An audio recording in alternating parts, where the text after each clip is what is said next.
As a dungeon master, you will use a lot of NPC stat blocks. Some are simple, and some have a lot of information to take in.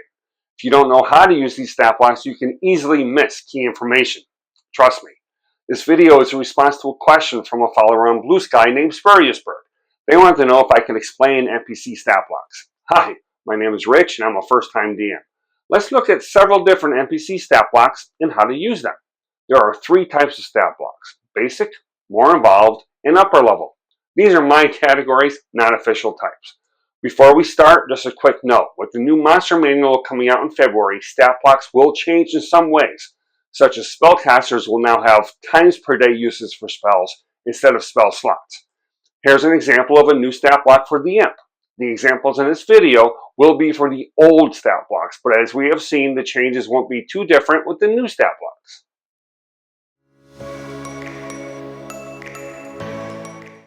The basic stat block. All stat blocks will have the same basic information. Let's look at the Goblin stat block for our example. At the top is the NPC name, Goblin. Below that, you'll see the size of the creature type, and alignment. In this case, we see small humanoid, goblinoid, and neutral evil. This information is useful for spells or items that target specific creature sizes, types, or alignments. The next section lists the armor class and types of armor, the hit points and hit dice, and speed. Armor class, or AC, is what the players need to roll to hit the creature. Hit points tell you how many points of damage it takes to kill the creature. Hit points, by default, is the average of the hit dice, in this case, 2d6. So, in theory, a goblin could have 12 hit points max. We also see the goblin can move 30 feet in one round. This area is also a useful one to make changes to if you want to make the creature tougher or weaker. Bump its AC or HP to make it tougher, or reduce those to make it weaker. The next section is the creature's 6 stats and modifiers. These are used when you need to have the creature make a skill check or a save. If a specific skill or save is not listed in the skills section of the stat block, you would use the modifier instead. For instance, if the goblin needs to make a dex save to avoid a fireball, we don't see dex listed in the skills section, so we would add a +2, the dex modifier, to the d20 roll to avoid the fireball. This section lists skills, languages, senses, challenge rating, and proficiency bonus. Skills will list any skills or saves the NPC is proficient in. We see here the goblin must have expertise in stealth because they have a +6, a +2 from their dex modifier, a +2 from their proficiency bonus, and just like PCs, expertise doubles proficiency, so in this case it adds another +2 for a total of +6. The goblin is not proficient in any saving throws, so none are listed here. We will see examples of this later. Senses will show you if the NPC has things such as dark vision, blind sight, and any passive skills such as perception or insight. In this case, we see goblins have dark vision out to 60 feet and a passive perception of 9. This section is generally used to see if the PCs can hide from the NPC using stealth or things like invisibility. Because goblins don't have true sight listed, it means a PC that is invisible cannot be detected by the goblin. And with a passive perception of 9, if a PC rolls a 10 or higher, the goblin would have to roll for perception to find the PC instead of automatically knowing they are there. Languages is pretty self-explanatory. These are the languages the NPC knows. Some spells or abilities require an NPC to know the same language of the PC to work. Or the party may want to talk to the NPC instead. So there needs to be someone in the party that speaks one of the languages listed here for the NPC and the party to communicate. Challenge rating, or CR, is how tough the creature should be for the party. In this case, a challenge rating of 1/4 means a party of 4 level 1 characters should be challenged by 4 goblins in a combat. Fewer than 4 goblins makes it easier for the party, while more than 4 makes it tougher for the party. You'll also see how much XP each goblin is worth if you reward XP and aren't using milestone leveling.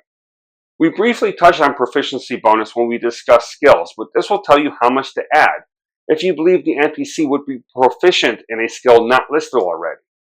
Adding a proficiency bonus to a creature will make that creature tougher in those aspects. The next section is traits, and this is where we normally see abilities that are unique to this NPC. In this case, goblins have nimble escape, which means they can take the disengage or hide action as a bonus action, just like rogues can. So if a goblin is right next to the barbarian, they may decide to use their bonus action to disengage and try to move far, far away from the barbarian before they get killed. And yes, NPCs have the same movement, actions, and bonus actions that the PCs have. Finally, we get to actions. This will list the actions the NPC can take on their turns. In this case, we see scimitar and shortbow listed. However, we do not see the words multi-attack listed, so it means the goblins can take one attack with either a scimitar or shortbow, depending on if the goblin is in melee or at range. Actions will list the type of attack, the plus to hit, the reach or range, how many targets the attack hits, the damage, by average, then damage die and bonus, and type of damage. So here we see the scimitar is a melee attack. The goblin has +4 to hit one target within 5 feet. So a goblin can attack one creature within 5 feet and adds +4 to the d20 roll to hit. If the scimitar attack hits, they do 1d6 +2 slashing damage.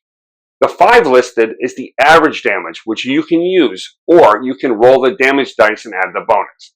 Using the average listed speeds up combat, but rolling dice can result in more or less damage, so you as the DM can use whichever you think is best. The shortbow is a ranged attack. The 80/320 means the attack is a normal roll if the creature they are attacking is up to 80 feet away, and disadvantage if the creature is 81 feet to 320 feet away. If the creature is further than 320 feet away, the shortbow can't be used. The plus to hit and damage is basically the same as the scimitar, except the shortbow does piercing damage instead of slashing. This section is another area that you can make changes to if you want to make the goblins tougher or weaker. Modifying the plus to hit can increase or decrease their chances of hitting the PCs, and changing the damage bonus can increase or decrease how much damage they do with each hit. Making an NPC hit more often can up the intensity of the battle, while upping the amount of damage per turn can really make the PCs want to end the fight quicker.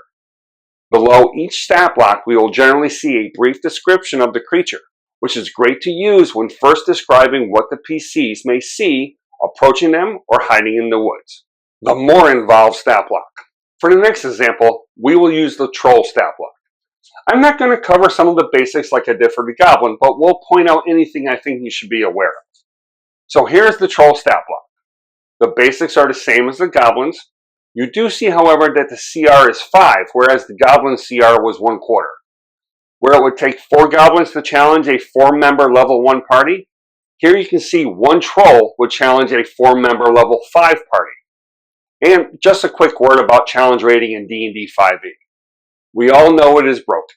I generally ignore it and will scale creatures up or down as needed to create the encounter I want. However, CR is a good place to start for creating encounters, especially for new DMs still trying to figure out how to create and balance encounters. In this case, a troll is a great creature to throw at a level 5 party. However, experience tells me a level 5 party will probably kill this troll in 1 round. So I know I need to consider adding some goblin minions or other creatures like wolves to the encounter to actually make it a challenge. The big difference between a troll stat block and the goblins is in 2 areas, traits and actions. As we see, there are 2 traits listed, keen smell and regeneration. Keen smell is described well and can be useful when trying to detect a party hiding in the woods. It is a regeneration trait I want you to focus on. Trolls and other higher level creatures may have traits that help justify their higher CR. In this case, the troll's regeneration ability allows it to heal at the start of each turn unless it takes acid or fire damage. It also says that a troll doesn't actually die if it hits 0 hit points unless it starts its turn without the ability to regenerate caused by fire or acid damage during the last round. Traits like this one are ones that can be easily skipped over while you're running combat. Trust me, there have been many combats that ended with me looking at the stat block and saying, oops, missed that trait. The difference between a combat being challenging and lasting 3 to 5 rounds may rely on traits listed here. I highly recommend highlighting traits like this and reading the stat block fully before taking a creature's turn to ensure you are doing everything the creature can do. Under actions, we see multi-attack listed. Unlike the goblin, which can only take 1 attack per turn, The troll and many other NPCs can take multiple attacks. This block will list the different attacks and how many of each attack the NPC can make. In this case, the troll can take 3 attacks per turn, 1 with the bite attack and 2 with the claws. The information in the attacks are the same as the goblins, but the troll has a higher plus to hit and does more damage to hit. The upper level stat block, part 1. Upper level stat blocks will contain a ton of information. Some will even fill an entire page in a monster manual. Even though there's a lot of information, the layout and information presented is still the same as the basic stat block. There will just be more things that DM needs to be aware of. And highlight. Always highlight key pieces of the stat block. An upper level NPC, such as an adult red dragon, has a massive stat block, but the same key areas as the previous ones. As before, we see the creature type, AC, and speed. However, this time, we see this creature not only has a walking speed of 40 feet, but a climb speed and a fly speed. Does this mean the adult red dragon can move 160 feet in one round? No. One thing to remember for a creature that has multiple types of speed, the creature can only move the max of one of the speeds listed, even if it is flying and climbing. We see the red dragon has a flight speed of 80 feet. This means the red dragon can fly and walk in the same turn, but only for a total of 80 feet. For instance, the red dragon could fly 75 feet down to the cave where the players are hiding, but could then only walk 5 more feet towards the cave itself, even though it technically has a walking speed of 40 feet. Below the ability scores, we see a new section, saving throws. This means that the creature has to make a saving throw. What you add to the d20 is different than adding just a modifier. For example, if this dragon had to make a dex save, you would roll a d20 and add 6 to it because in the saving throws line, it says dex plus 6. Another change from your previous stat block examples is we see damage immunities listed, in this case fire. This means that an adult red dragon is immune to fire, so if the player does something that causes fire damage, the fire damage does not count. Though keep in mind, any other type of damage from the attack would still go through. For example, let's say the ranger has a flaming arrow. It does 1d6 piercing damage and an additional 2d6 fire damage. If it hits the dragon, you would not account the fire damage, but you would count the piercing damage. Other NPCs may have damage resistances listed here as well, which means they take half of the listed damage instead of the full damage. Other NPCs may also have condition immunities listed, such as frightened or poisoned. This means the creature cannot be frightened or poisoned, so you don't have to roll a save against these conditions for that creature. Other NPCs may have damage vulnerabilities listed here, such as radiant damage. Many undead creatures are vulnerable to radiant damage, so if a PC does radiant damage, it would count double. Couple things to keep in mind when it comes to vulnerabilities, resistances, and immunities. Highlight these in a stat block so you don't forget, and make sure your players are rolling those damage types separately, either in a different roll or using dice that are easily identified as the fire damage dice, etc. One item that determines the NPC CR is how tough or easy they are to damage. So these are key in making sure the fight goes as it should. Let's move on to traits. In this case, we see something called legendary resistance. This means the creature can choose to succeed a failed saving throw if it fails. They don't have to, but they can. They are generally limited to a certain number of times per day, usually 3 for legendary creatures, but it can be more or less. One way to make an NPC harder to beat is to give them legendary resistances. A single use is great on a lower level or mid-tier boss of a campaign arc. It makes the party feel like they are taking on an NPC that is tougher than anything else they have fought up to this point. Keep in mind, though, that legendary resistances can make spellcasters feel useless in a fight, so you don't want the NPC to have too many, and you may want to have the creature use its resistances quickly, so when the sorcerer finally does use its one higher level spell, the NPC can't resist it and the player will feel like a hero. Under actions, we see the same multi-attack we saw on the troll stat block, but we also see the adult red dragon can use an ability along with 3 attacks. In this case, the dragon can use Frightful Presence. Something like Frightful Presence is great to use in the first round. If the PCs fail to save, they are frightened for 1 minute, but if they save, they are immune for 24 hours. What this means is, if you use it in the first round, there's a very good chance you won't need to use it again in that combat. One less thing to worry about later. However, if a player initially fails but saves later, it can be used again on that player. In the actions section, we also see that this creature has a recharge ability. What this means is if you use the recharge ability instead of the multi-attacks and frightful presence, you cannot use it again unless it recharges.